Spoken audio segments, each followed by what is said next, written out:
Assalamu alaikum friends, today I will discuss how to enable two-step verification on Telegram app.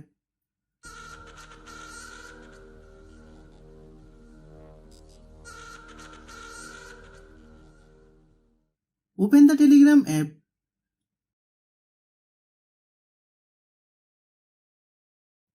Tap on the three bar icon. Click on settings. Tap on privacy and security.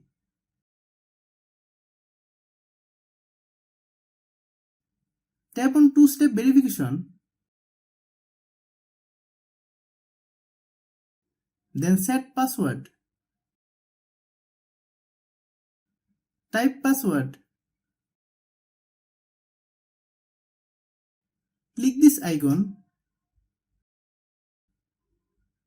Then type password hint. Then type email address.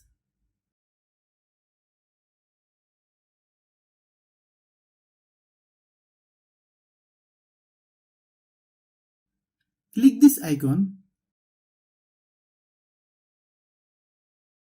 Verification code send your email address. Type verification code.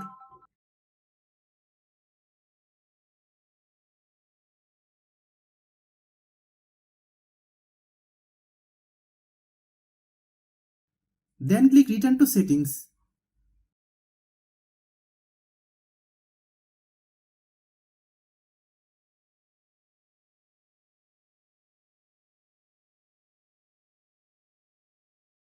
Thanks for watching.